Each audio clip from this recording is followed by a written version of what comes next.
tanghali po. Oras na para sa maiinit na balita.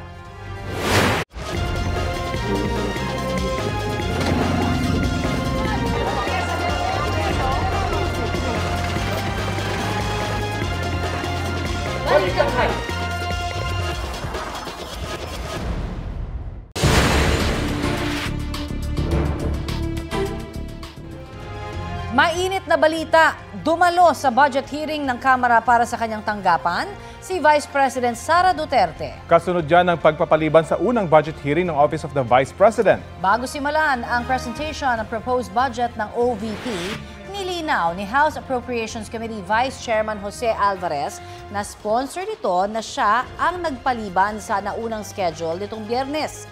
Hindi anya no-show ang Vice Presidente gaya ng mga naunang naiulat. Pinaaprubahan ng OVP ang budget nila para sa susunod na taon na mahigit 902 million pesos. Ni-waive ng Vice ang parliamentary courtesy na tradisyonal na ibinibigay sa tanggapan ng Presidente at Vice Presidente. Kabilang sa mga unang tinanong sa kanya ang tungkol sa mababang obligation rate ng OVP. Ayon kay Vice President Duterte, natagalan ang pagsisimula ng ilang proyekto dahil naging matagal daw ang pagbibigay ng dokumento na kinakailangan sa procurement. Tumanggi naman ang Vice Presidente na sagutin ang tungkol sa kontrobersyal na confidential funds ng tanggapan. Sinagot din ni Vice President Duterte ang tungkol sa kanyang mga naging personal travels abroad. Aprobadaan niya ng Office of the President ang kanyang travel authority o ang dokumento na kinakailangan para makabiyahe ang isang government employee. Wala raw ginastos ang gobyerno sa kanyang mga naging biyahe. Ang iba pang detalye ihatid namin maya-maya.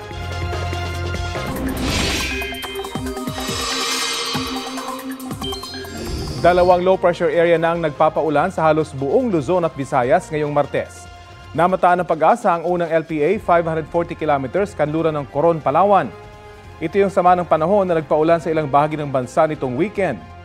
Patuloy na nagpapaulan ng trough o extension ng nasabing LPA dito sa Metro Manila, Mimaropa Region at sa nalalabing bahagi ng Central Luzon, Calabarzon at ng Visayas. Posible ngayong hapon ay lalabas na ng Philippine Area of Responsibility ang sama ng panahon. Ang pangalawa naman at bagong LPA, namataan 220 kilometers silangan ng Daet, Camarines Norte. Apektado nito ang Bicol Region, Central Visayas, Eastern Visayas, Aurora, Quezon Province, Rizal, Bulacan, Nueva Ecija, Quirino at Nueva Vizcaya. Tumaas ang tsansa ng nasabing LPA na maging bagyo. Sa mga susunod na oras, uulanin ng halos buong bansa kasama na po ang Metro Manila base sa rainfall forecast ng Metro Weather. Posible ang heavy to intense rains na maaaring magdulot ng baha o landslide. Bukod sa dalawang LPA, asahan po sa ilan pang panig ng bansa ang ulang dulot ng easterlies o kaya ay mga local thunderstorm. Nakataas po ngayon ang thunderstorm advisory sa Tarlac, Rizal, Cavite, Batangas, Laguna, Bataan, Zambales at ilang panig ng Metro Manila, Bulacan, Pampanga, Nueva Ecija at Quezon Province. Tatagal ang babala hanggang alas 12:30 ngayon pong tanghali. Malakas na ulan ang naranasan sa ilang bahagi ng bansa. Sa La Trinidad, Benguet, binaha ang Benguet Agri-Pinoy Trading Center Facility. Sa kasagsagan niya ng malakas na ulan doon, kanya-kanyang salba ang mga magsasaka para hindi mabasa at mabulok ang kanilang aning gulay at iba pang produkto. Sa Mayoyao, Ifugao, nagka-landslide sa ilang kalsada dahil sa masamang panahon. Isinara muna ang kalsada para sa clearing operation. Nagka-landslide din sa ilang kalsada sa Dingalan, Aurora dahil din po sa masamang panahon. Nagsasagawa na rin ang clearing operation.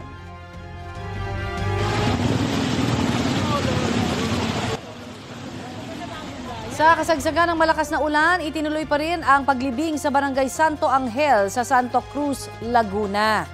Sinuong ng mga nakapaglibing ang bahang kalsada hanggang sa umabot sila sa sementeryo. Naging problema pansamantala ang naipong tubig sa paglalagakan ng kabaong. Natapos din naman ang paglibing. Binalot naman ng putik ang Isulan Senator Ninoy Aquino Highway sa Sultan Kudarat. Pahirapan tuloy ang biyahe ng ilang motorista. Ayon sa Pag-asa, easterlies ang nagpapaulan sa Ifugao, low pressure area naman sa Aurora, trough ng LPA sa Laguna. habang hanging habagat naman ang nagpapaulan sa Sultan Kudarat. Itinaas na ng Pag-asa ang La Nina alert sa bansa. Ayon sa Pag-asa, may 70% tsansang magkaroon ng La Nina mula October hanggang December 2025. Maaari pa raw yang tumagal hanggang February 2026. Ibig sabihin, posibleng mas marami sa karaniwan ang mga bagyo at posible ring mas marami ang ulan na dala ng habagat, low pressure areas, easterlies, shear lines at intertropical convergence zone o ITZZ. Maaga-agang abiso mga kapuso, sana ho ay makapaghanda ang publiko.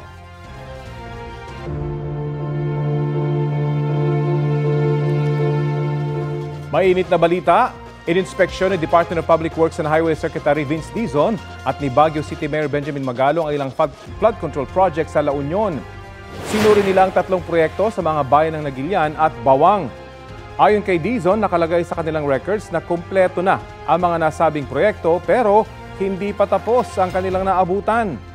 I-validate daw nila kung parehong proyekto ang nasa kanilang records sa kanilang pinuntahan. Ayon kay Magalong na Special Advisor at Investigador ng Independent Commission for Infrastructure, dapat magkaroon ng database ng mga proyekto ng bawat kontratista ang bawat lugar. Ang iba pang detalye ihatid namin maya-maya lang. Nanumpa na ang mga miyembro ng Independent Commission for Infrastructure o ICI na mag-iimbestiga sa maanumalya umanong flood control project sa bansa. Pagkatapos manumpa, isinagawa ang unang pulong ng mga miyembro ng ICI. Ayon kay Pangulong Bongbong Marcos, araw-araw magpupulong ang ICI para mapabilis ang investigasyon. Saklaw ng investigasyon ang lahat ng infrastructure projects sa nakalipas na 10 taon para daw matukoy ang ugat ng umano'y korupsyon sa gobyerno. Ang Special Advisor na si Baguio City Mayor Benjamin Magalong, ibibigay raw ang mga nakalap niyang ebidensya sa flood control projects para makatulong sa ICI. Nagkainitan ng ilang senador sa plenaryo kahapon kaugnay sa mga isyong lumitaw sa investigasyon ng maanomalya umanong flood control projects. Sina Senador Jingo Estrada at Joel Villanueva nagsabing handa silang pabuksan ang kani-kanilang bank accounts matapos idawit sa issue. Narito po ang aking report.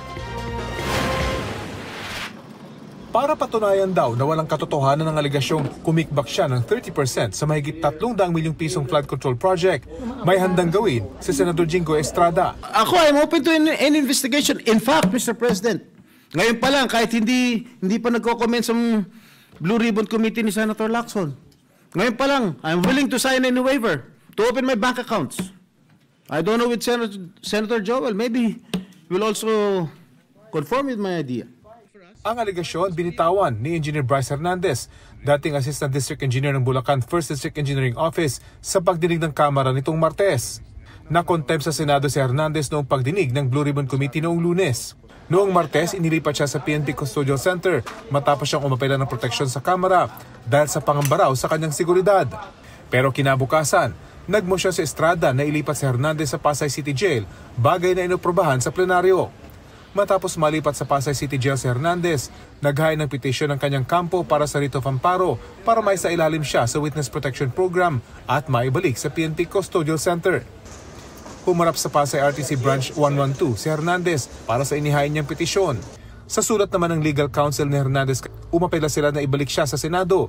Ngayong may bagong tiwala raw sila sa ilalim ng liderato ni Senate President Tito Soto at Blue Ribbon Committee Chairman Senador Ping Lacson.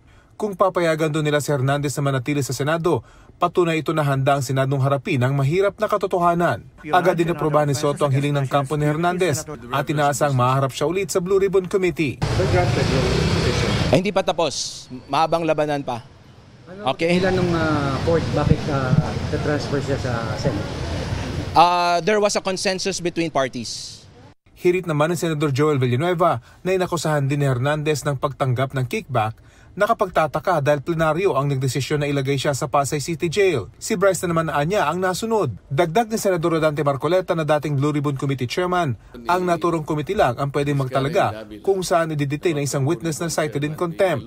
Dagdag ni Senate Minority Leader Alan Peter Cayetano, tila naging VIP witness si Hernandez. Yung oras ay nagugol din doon sa pag-uusap na bakit parang naging Senate VIP etong si Assistant DE Bryce, na pinag-usapan na sa Senado at meron pong motion na inapprove ng buong Senado nasa Pasay City Jail, pero walang konsultasyon ay nandito na ulit. Paano siyang nasunod sa PNP Custodial? Paano siyang nasunod sa Pasay City Jail? Puro ayaw niya nga yun eh. Di ba? So it's maling opinion. It's their opinion. Sa sesyon, muling binueltahan ni Estrada si Hernandez. Why are we giving so much importance or credence to this person who is a liar, who is the #1 suspect of this corruption, what is happening in our country today? Bakit? Bakit? Meron ba nagproproteksyon sa House of Representatives?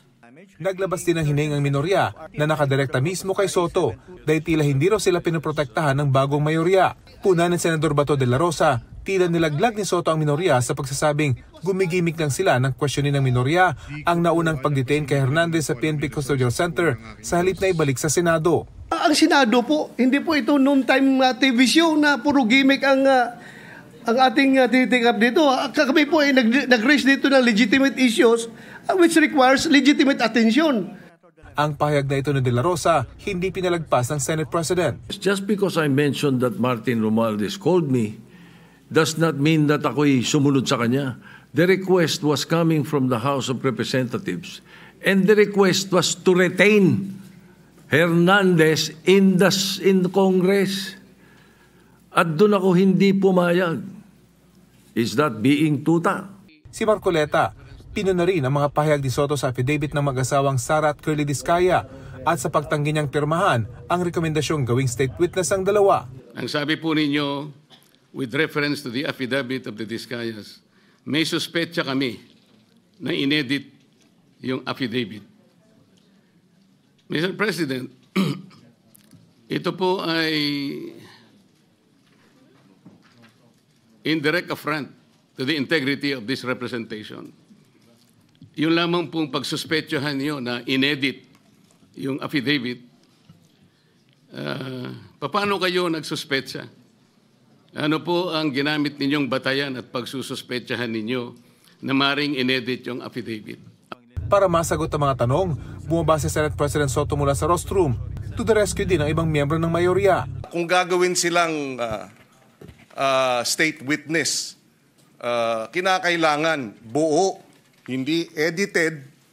And when I refer to edited, sila bilang mga testigo, ine-edit nila. Kung opinion ko hiningi, binibigay ko opinion ko, hindi ko tinatago. So if you don't like my opinion, I'm sorry, Mr. President. But that's how it is. Sa uli, pansamantalang sinuspindi ang sesyon para mag-usap-usap ang mga senador tungkol sa pinakaugat ng issue. Ano ba ang kapangyarihan ng Senate President sa mga petisyong pinagbotohan ng buong plenaryo? I believe we have reached a consensus. Mukhang hindi naman po siguro tayo mag-away na yun. No need for a vote with the minority leader and the group. I believe that better coordination na lang po. And we agreed to coordinate better with the minority floor leader. Rafi Tima nagbabalita para sa GMA Integrated News. Balik na sa normal ang operasyon ng LRT-2 matapos magkaberya ang isang tren nito kagabi. Batay sa inisyal na impormasyon mula kay LRTA Administrator Attorney Hernando Cabrera, bandang alas 10:30 kagabi nang madiskaril ang pinakahuling tren na papasok sa Santolan Station. Nawala sa riles ang unahang gulong nito kaya tumama ang harapang kaliwang bahagi ng tren sa kanto ng platform. Naging limitado ang operasyon ng LRT-2 hanggang kaninang umaga. Bago mag-alas 8 ng umaga nang inanunsyo ng LRTA na normal na ang operasyon at may biyahe na mula Recto hanggang Antipolo papunta at pabalik. Kaugnay niyan ay pinag-utos ni Transportation Acting Secretary Giovanni Lopez ang pagpapatupad ng libreng sakay sa LRT Line 2 ngayong araw.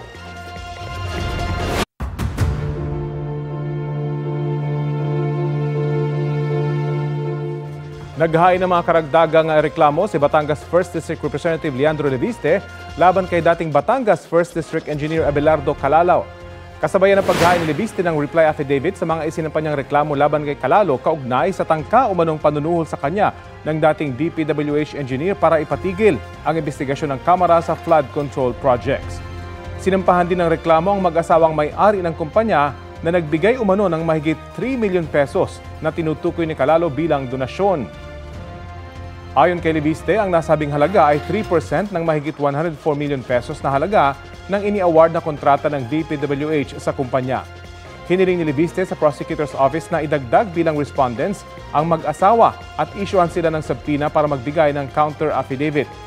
Susubukan namin kunan ng pahayag si Calalo at ang iba pang inirereklamo. 17 bilyong pisong halaga ng mahigit 300 flood control project sa Quezon City, nabayad na po ang hindi matunton ng Quezon City Hall.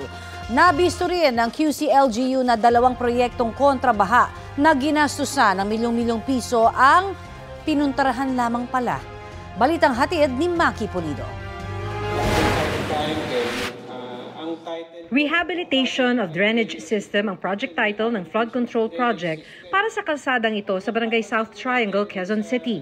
Nang gamitin ng Quezon City Engineering Department ang Google Earth app, nakita nilang ito ang sitwasyon sa kalsada noong February 2024 kung kailan dapat nagsimula ang proyekto. At pagkatapos ang mahigit isang taon, September 2025, makikitang ang pinagkaiba lang, may pintura na ang sidewalk. Mahigit 70 million pesos ang project cost. It appears wala talagang ginawa sa ilalim. Unless napakagaling po ng kontraktor na talagang ginayang-gaya po niya. Yung pag-restore talagang gayang-gaya po. No? Ito naman ang rehabilitation of drainage system sa Barangay Tatalon. Mahigit 48 million pesos ang project cost pero pininturahan lang din ang sidewalk at pinalitan ang manhole. Kung papansinin niyo po yung inlet, kung alam niyo po yung inlet ng drainage, kung saan pumapasok yung tubig, yung pinakasira niya exactly the same po eh. So parang nangyaring drainage system. Kung ang mga ito may bakas, hindi naman nila mahanap ang 35 flood control project. Sabi ni Quezon City Mayor Joy Belmonte, I believe those are ghost projects. Dahil sa patuloy na paghahanap ng City Hall, lumobo na ang bilang at halaga ng mga flood control project na hindi dinaan sa City Hall. Umaabot na ito ngayon sa 331 projects sa halagang 17 billion pesos. 7.7 billion pesos nito mga insertions umano at wala sa National Expenditure Program noong 2024 at 2025. Ang binigay sa amin ay scope of work lamang o yung general information lang. Hindi isinumite at hanggang ngayon, hindi pa rin isinusumite sa amin ang tinatawag na Program of Works na mas detalyadong impormasyon ang nilalaman. Kung nagastos lang daw ng tama ang 17 billion pesos, sabi ni Mayor Joy Belmonte, halos na kompleto na sana ang 24 billion peso drainage master plan ng syudad. O kaya, naipagawa ang higit 5,000 classroom shortage sa Quezon City na kapag patayo ng 350 PhilHealth accredited health centers o kaya'y pabahay para sa halos 1,500 informal settler families. Maki Pulido nagbabalita para sa GMA Integrated News. Naghahay ng panukala ang ilang miyembro ng oposisyon sa Kamara para mas palawigin ang kapangyarihan ng Independent Commission for Infrastructure. 13 kongresista ang may akda ng House Bill 4453 na layong bigyan ng contempt powers ang ICI. Layong din ng panukala na palawakin pang subpoena authority ng komisyon. Panawagan ng ilang author nito kay Pangulong Bongbong Marcos i-certify as urgent ang panukala dahil kailangang mapakulong agad ang mga nagbulsa sa kaban ng bayan. Sa punto pong ito, himayin natin ang mga bagong issue sa maanumalyang umanong flood control projects at ang nabuong Independent Commission for Infrastructure. Kausapin po natin si Ateneo School of Government Dean Jennifer Oreta. Magandang tanghali at welcome po ma'am sa Balitang Hali. Magandang tanghali, Connie, at magandang tanghali sa mga tagapakinig at tagapanood. Sa inyo po opinion, tingin niyo ho ba dapat nang ihinto yung Senate and House hearing ngayon pong may nabuo ng Independent Commission for Infrastructure? Sa tingin ko hindi, kasi kung titingnan natin, magkaiba naman ang objective ng Senate hearing at saka ng Independent Commission. Although mukha lang silang pareho, pero tandaan natin, ang Senado, yung mga hearing na ginagawa nila ay in aid of legislation. Ibig sabihin, tinitingnan nila kung may weakness ba yung mga existing natin ng mga batas para mapunuan ito or maamyendahan para mas mapalakas pa, no? Lalong-lalo na yung pagmomonitor ng mga katiwalian or itong mga corruption para hindi na ulit, para maimbestigahan ng mas maayos o kaya ay hindi na maulit pa. Yung Independent Commission on the other hand ay maliwanag yung mandato, no? Imbestigahan itong lahat ng mga nakawan at kickback na sinasabi dahil dito sa mga flood control projects. Hindi ho ba maapektuhan kaya yung both houses in terms of their integrity kung mag-iimbestiga ng kanilang kapwang mga kasamahan na napangalanan po dito sa mga hearing? Pero sabi ko nga, para itong cathartic moment para sa atin, kailangan nating daanan lahat ito para makita talaga ng taong bayan na yung demokrasya natin ay gumagana. No? At pag sinabi natin gumagana, ibig sabihin, lahat ng mga apektado o lahat ng mga accused ay magkakaroon ng due process, magkakaroon ng panahon para maipakita nila kung totoo nga bang hindi sila sangkot. Pero ang mahalaga ay makipag-cooperate sila kung totoo nga ba na sila ay walang kinalaman dito sa issue na ito. Alright. At ano naman ho ang masasabi niyo sa profile po at karanasan na rin, track record ng mga 3 miyembro po ng ICI panel? Sa akin, very hopeful ako, dahil nahandyan si dating Secretary Babe Singson, tapos yung taga-SGV si Ma'am Fajardo, at saka si Chairperson Reyes. Although, syempre, maraming mga sinasabi tungkol sa kanilang mga background, halimbawa si Justice Reyes, pero sa tingin ko, kaya nilang patunayan yung kanilang integridad at pagiging independent.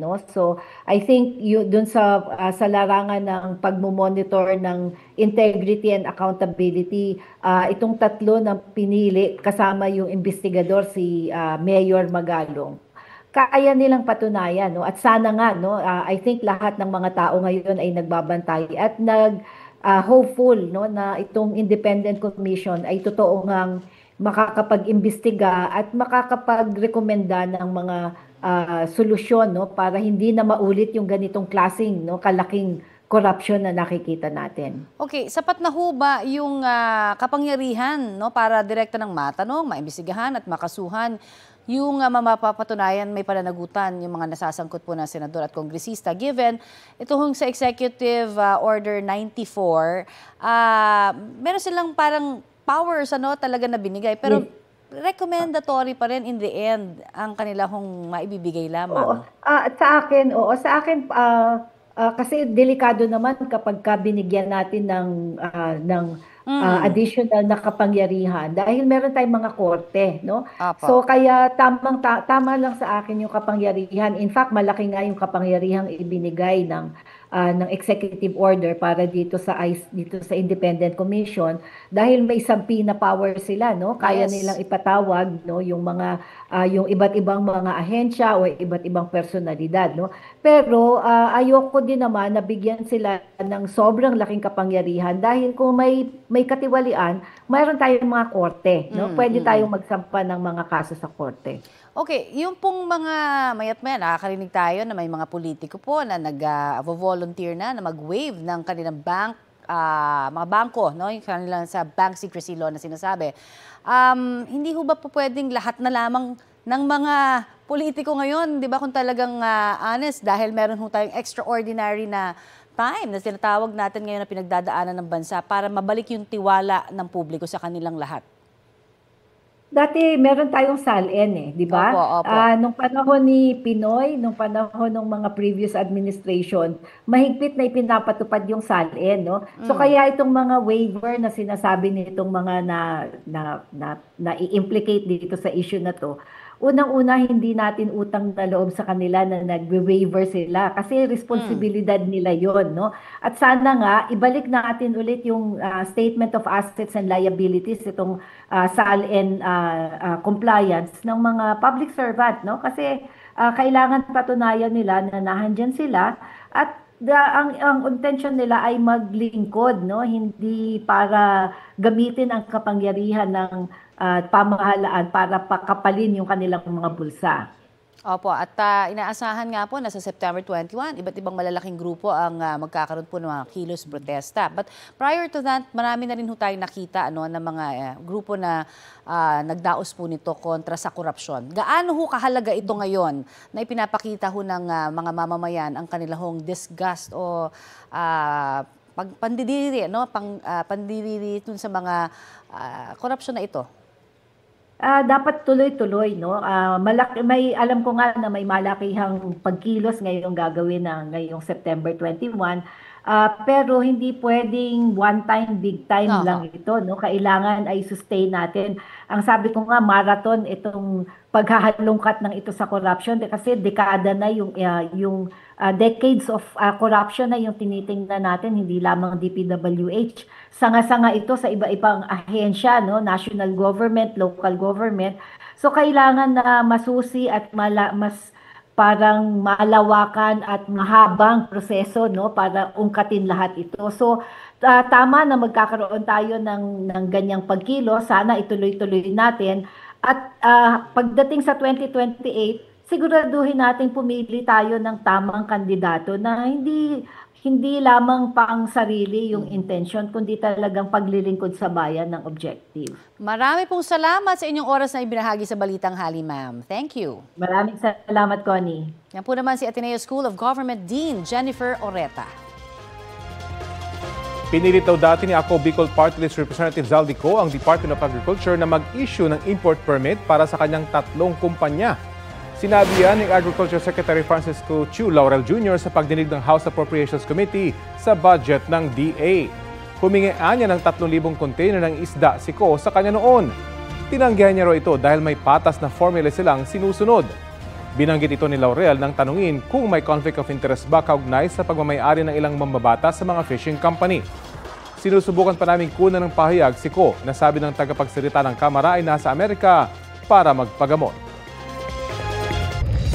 Ito ang GMA Regional TV News. Mainit na balita mula sa Luzon, hatid ng GMA Regional TV. Nawawala ang isang bagong silang na sanggol dyan sa Lingayen, Pangasinan. Chris, ano ba ang nangyari? Saan napunta? Tony, dinukot daw ng isang nagpakilalang nurse ang sanggol. Sa pahayag ng nanay ng sanggol, may lumapit sa kanya na babaeng naka-scrubs at face mask at sinabing kailangan daw kunan ng dugo ang sanggol. Kinuha ang kanyang anak pero makalipas ang 1 oras, hindi na raw ibinalik. Wala pang pahayag ang ospital. Ayon sa pulisya, walang CCTV sa lugar at wala ring nakabantay na gwardya noon. Nakikipag-ugnayan na raw sa pulisya ang pamunuan ng Pangasinan Provincial Hospital Management and Services Office. Tiniyak din nilang gagawin ang mga posibleng hakbang para maresolba ang kaso. Ayon naman sa Pangasinan Provincial Government, ipinag-utos na ng gobernador ang mabilisang investigasyon sa insidente. Sa 13 Martires, Cavite naman, patay ang isang lalaki matapos siyang barilin ng nakaalitang kapitbahay na retiradong sundalo ng Philippine Navy. Natunto ng mga otoridad ang bangkay sa tulong ng isang saksi na nakitang tinakpan ng sospek ng yero ang bangkay ng biktima. Ayon sa pulisya, ikinamatay niya ang 3 tama ng bala ng baril sa ulo at katawan. Batay sa investigasyon, kinompronta ng sospek ang biktima dahil umano sa nakawalang alagang baboy. Nagkainita ng 2 hanggang sa mauwi ito sa pamamaril. Matapos makita ang bangkay, pinuntahan ng pulisya ang bahay ng sospek para siya arestuhin. Nakuha rin mula sa sospek ang isang baril, magazine at mga bala. Positibo rin siya sa paraffin test. Ayon sa pulisya, itinanggi ng sospek ang krimen batay raw sa kanyang kontrasalaysay. Naharap sa kasong murder ang sospek. Nakulong siya sa 13 Martires Police Station. Sinisikap pang kunin ang pahayag ng pamilya ng biktima. Natagpo ang nakaipit sa piraso ng kahoy sa sapa ang bangkay ng binitilyong yan sa Argao, Cebu. 2 araw yan matapos siyang madisgrasya ng maligo kasama ang kanyang mga barkada. Tumalon daw ang 16 anyos na binatilyo sa Bugasok Falls pero hindi na nakaahon.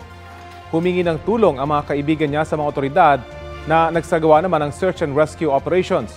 Ayon sa rescuers, posibleng tumama ang mukha ng binatilyo sa mga bato dahil sa malaking pasa sa mukha.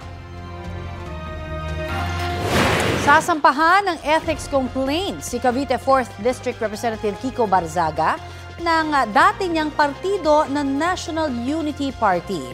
Ayon kay NUP Chairman at House Deputy Speaker Ronaldo Puno, dahil yan sa misbehavior o hindi tamang asal ni Barzaga. Ipinakita ni Puno ang ilang magiging basihan ng ethics complaint tulad ng umano'y malalaswang post sa social media. Gayon din ang pambabastos sa Pangulo, ilang miyembro ng gabinete at kapwa mambabatas. Mayroon ding isang post na tila nag-uudyok na sunugin ang kamera na maituturing daw na inciting to sedition. Sinisika pang kunin ang pahayag ni Barzaga tungkol sa ethics complaint. Sa isang Facebook post, sinabi ni Barzaga na nagkakamali si Puno dahil siya raw ang nananawagan para sa kapayapaan. Masyado raw anyang detached o malayo ang loob ni Puno sa ordinaryong tao kaya hindi raw alam ng Deputy Speaker kung anong kayang gawin ng isang inaaping mamamayan para makamit ang hustisya. Sa sesyon sa plenaryo kahapon, nag-post din si Barzaga ng pagkanta at pagbatikos sa kamera. Upo na nakaupo, subukan nyo namang tumayo.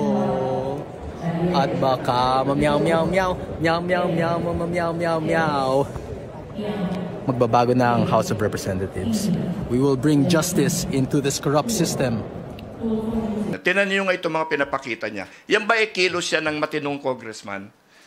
Yan ba yung papayagan natin? We want to establish standards of behavior that will apply to everyone. And if you get to Congress, you are presumed to be sound of mind. Ito ang GMA Regional TV News. May init na balita sa Visayas at Mindanao, hatid ng GMA Regional TV. Naaresto na ang akusado sa pagpatay ng 3 magkakaanak sa Malaybalay, Bukidnon. Sara, sino yung akusado?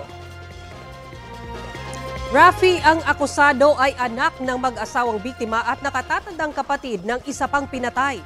Buwan ng Mayo nang madat ng walang buhay ang 3 biktima sa loob ng kanilang bahay sa Barangay Managok. Sa tulong ng mga ebidensyang hawak ng pulisya at pahayag ng 2 pang kapatid na saksi sa krimen, naaresto na ang 23 anyos na sospek nitong Biyernes. Batay sa investigasyon, pinagpapalo ng maso ang mga biktima. Posibleng nagawa raw ng akusado ang krimen dahil sa pagtatalo nila ng mga magulang nang malamang hindi makakagraduate ang sospek. Ipapa-drug test ang sospek na naharap sa kasong murder at 2 counts ng parricide. Nang makausap ng mga otoridad ang sospek, itinanggi niya ang krimen. Wala siyang pahayag sa media. The International Criminal Court is now in session. Rodrigo Roa Duterte.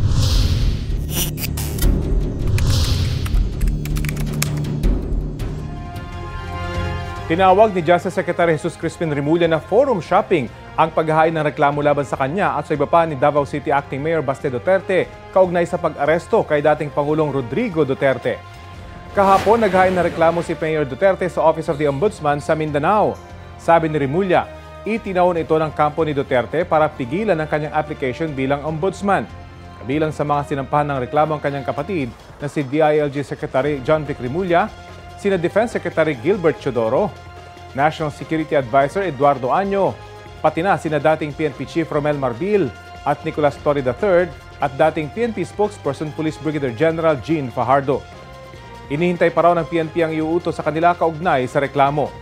Sinusubukan pa naming kunan ng pahayag ang iba pang inireklamo.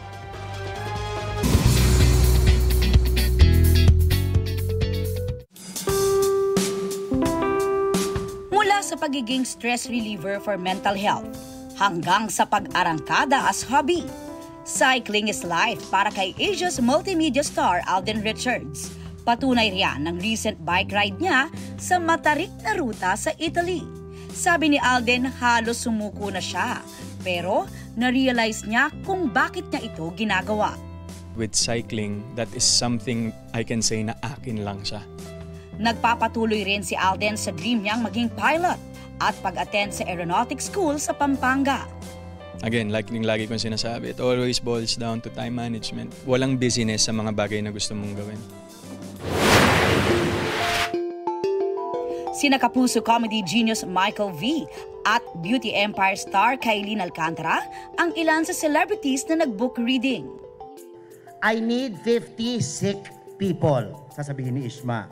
I want to see the sickness. Sasabihin pa niya, I have to see the disease. Hindi pwede ang mahika lang.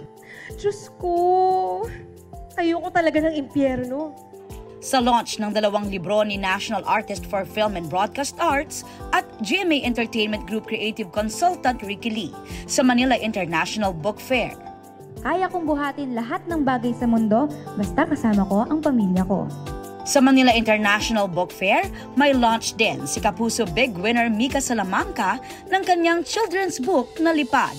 Na-meet and greet niya rin ang fans sa book signing.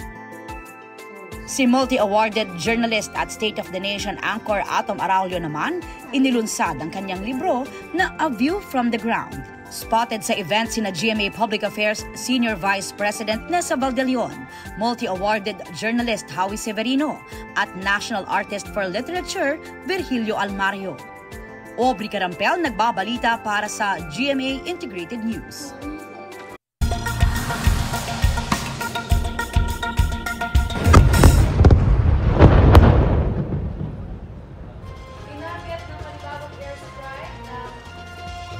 Tinarget ng panibagong airstrike ng Israel ang gusaling yan sa Gaza City. Doon daw kasi tinatago ang mga gamit ng mga terorista. Ang pag-atake ito ng Israel ay bahagi raw ng kanilang plano para sugpuin ang grupong Hamas. Bago yan, nagbabala raw sila sa mga residente para lumikas. Sabi ng local health authorities, hindi bababa sa 16 na Palestino ang nasawi. Ayon sa isang United Nations expert on Palestinian rights, target ng Israel na gawing unlivable o hindi na kayang matirhan ang Gaza City bago tuluyang ubusin ng mga Palestino. Itinanggi naman ito ng Permanent Mission of Israel to the UN.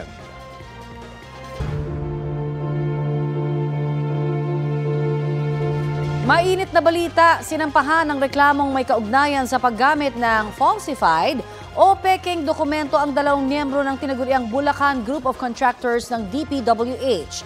May ulat on the spot si Oscar Oida. Oscar?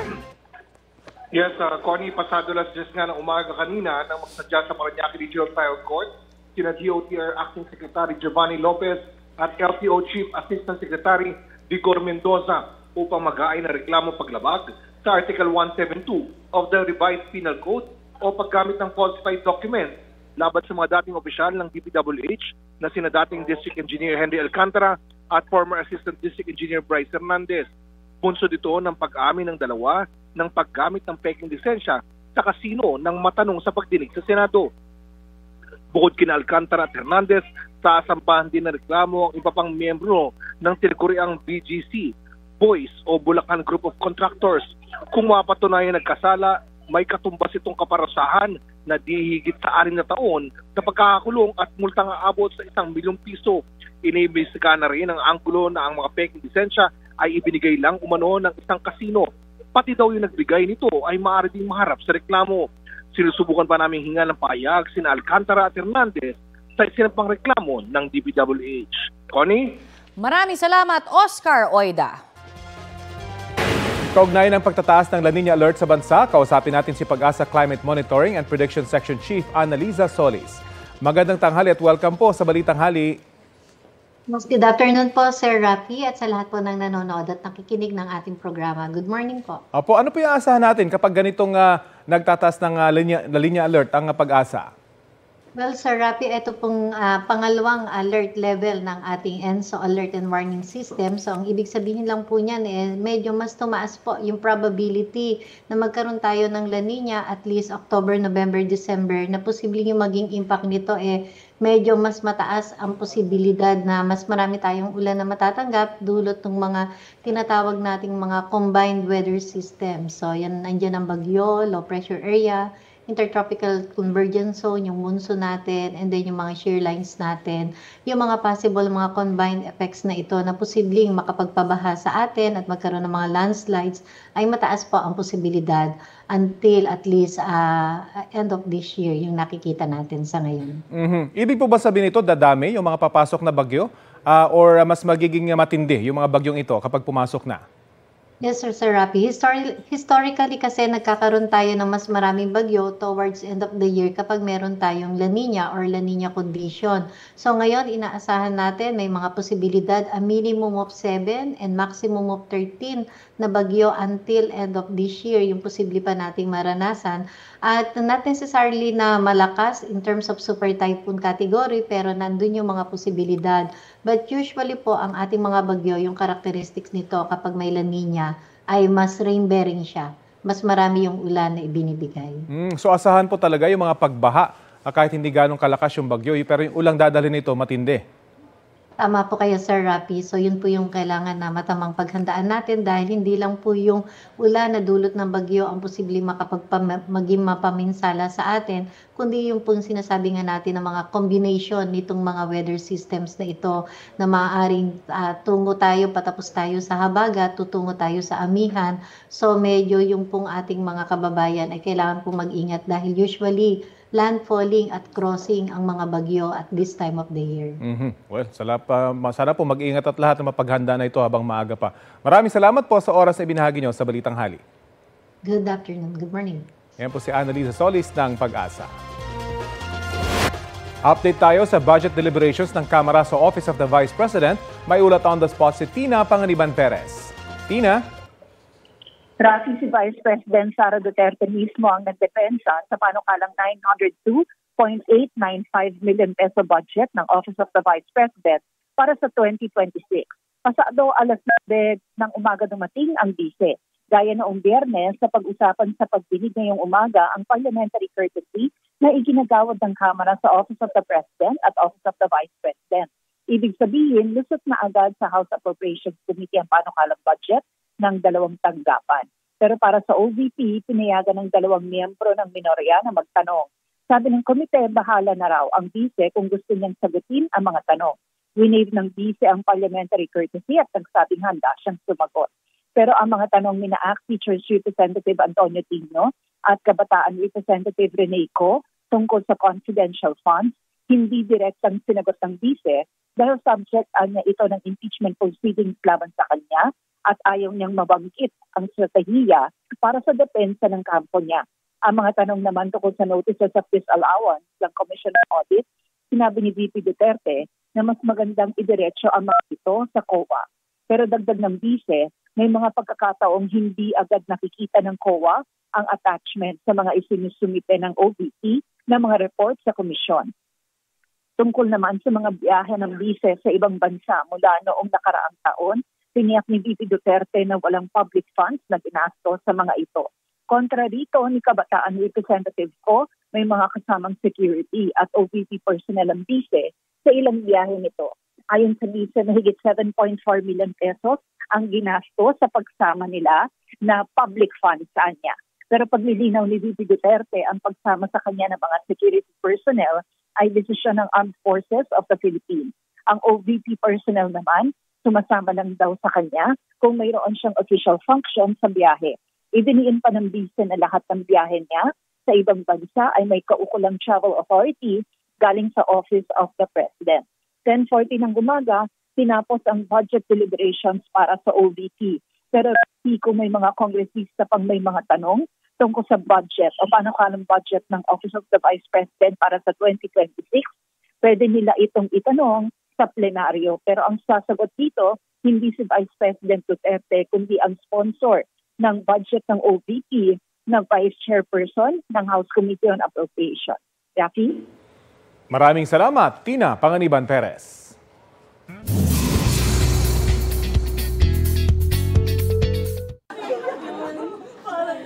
Napaluha ang former PBB Celebrity Collab Edition housemate na si Dustin Yu sa fan meet niya kahapon sa isang designer cafe sa Quezon City.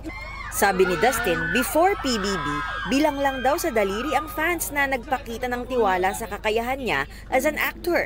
I remember before parang sa isang restaurant lang kami, parang ano lang kami, 10 pa lang kami noon or less than pa nga eh. Never ko na-imagine na magkakaroon ako ng ganitong support from them.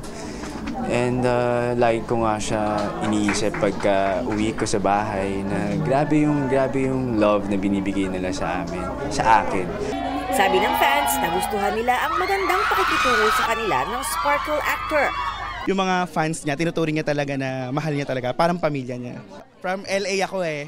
Wait lang, talagang lumipad ka pa from... Di nga... From Lower Antipolo. Ayun.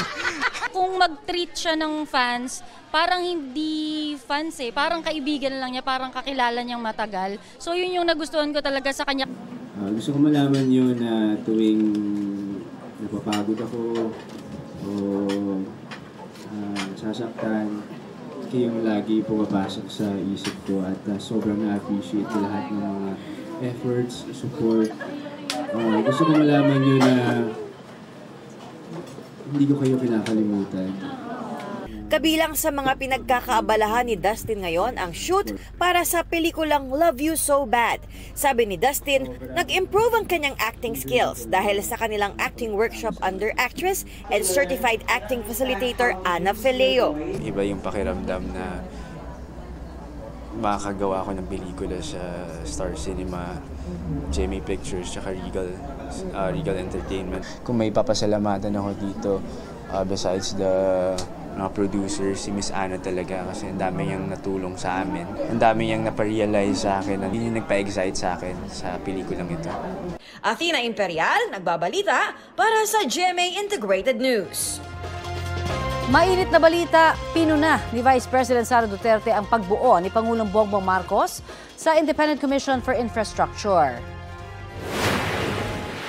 Ano pa bang komisyon, anong truth commission, anong investigative body pa ang kailangan mo? Masyado siyang hindi niya alam kung anong gagawin at masyado siyang mabagal gumalaw. Nagmamadali ang Pilipinas eh. Actually, hindi na nga siya too little too late eh. Nothing na nga siya eh. Nothingness na. Sabi ni Duterte, nakikita na nga ng Pangulo kung paano niya binababoy ang pondo ng Pilipinas. Dapat daw diretsuhin na niya at tanggalin sa pwesto ang House Speaker. Dapat din daw sabihan ng Presidente ang kanyang mga kaalyado sa Kongreso na ayusin ang budget at panagutin ang mga dapat managot. Sinusubukan namin kunan ng pahayag ang Malacanang at si House Speaker Martin Romualdez. Update tayo sa inspeksyon sa ilang flood control project sa La Union at may ulat on the spot si Sandy Salvacio ng GMA Regional TV. Sandy? Dismayado si DPWH Secretary Vince Dizon kasama si Baguio City Mayor Benjamin Magalong nang kanilang inspeksyonin ang ilan sa mga flood control projects dito sa probinsya ng La Union. Una nilang ininspeksyon ang dike at riprap sa barangay Kalumbaya, Bawang kung saan kitang nagmamadali pa ang ilang tauhan ng DPWH na ayusin ang proyekto. Sa tala ni DPWH Secretary Dizon, nagkakahalaga ang proyekto ng halos 180 million pesos at dapat ay noong Marso pa natapos. May ilang bahagi ng dike na sira na ayon kay Dizon ay bunsod ng pag-uulan. Ikinagalit din ng kalihim ang nadiskubreng pekeng tubo na parang idinikit lang sa lupa. Ayon kay Magalong, dapat ay nasa 2 metro ang haba ng mga tubo pero sa kanilang nakita, halos wala pa ito sa isang talampakan. Pinuna rin na ang mga nagamit na substandard na bakal at tie wiring sa proyekto. Sunod nilang binisita ang isa ring proyekto sa barangay Anduya, Tubao na nagkakahalaga ng 50 million pesos at may lawak na 500 metro. Sa barangay Rizal, Tubao, nadatnang nakatiwangwang lang ang hinukay na lupa para sa gagawing proyekto. Sa buong Region 1, umabot na sa 851 na proyekto ang nakalistang flood control programs na may kabuuang halagang 39.3 billion pesos. Ikaapat din ang rehiyon sa pinakamataas na halaga ng flood control project sa bansa at ikalima naman sa dami ng proyekto. Sabi ni Magalong, patong-patong na problema ang kanyang nakikita. Iniutos na ni Magalong ang pagsususpinde sa mga binisitang proyekto habang patuloy ang investigasyon. Ang isang napaka-importanting pattern na nakikita natin, halos lahat ng nabisita natin mga proyekto, walang maipakitang plano sa atin. No? Yun ang basis eh. Hindi natin ma-assess yan ng mabuti kung wala tayong pinagbabasehan at yun gagi ang plano. Dito naman, we're going to declare this as a crime scene. Isa-secure namin to. Kung sakaling merong mag-intrude dito, kakasuhan din natin. Maraming salamat, Sandy Salvacio ng GMA Regional TV. Nako, eto na. Pinakakaabangan natin. Simulan na ho natin ang countdown. 100 days na lang bago magpasko. Kapag usapang Christmas shopping, hindi mawawala ang Divisoria sa Maynila. Oo naman. Sa mga gusto nga raw makatipid, pwede nang mag-early holiday shopping doon. May mabibili ng Christmas tree na mula 1,500 pesos hanggang 4,000 pesos ang presyo. Depende naman sa dami ng LED ang presyo ng Christmas lights mula 150 pesos hanggang 1,500 pesos. 200 pesos naman ang Christmas stockings, 35 pesos ang garland at 150 pesos ang ornaments. 2 piraso na yan. Ang mga wreath naman, 100 pesos ang 3 piraso at 350 pesos kung isang dosena. May mga ibinibenta na ring parol sa DV mula 1,500 hanggang 2,000 pesos depende sa disenyo. Tips po ng ilang nagtitinda, the early bird gets the early discount. Ayun naman pala. Kaya punta na tayo doon. Oo nga. At ito po ang Balitang Hali. Bahagi kami ng mas malaking misyon. Ako po si Connie Cesar. Rafi Tima po. Para sa mas malawak na paglilingkod sa bayan. Mula sa GMA Integrated News, ang News Authority ng Filipino.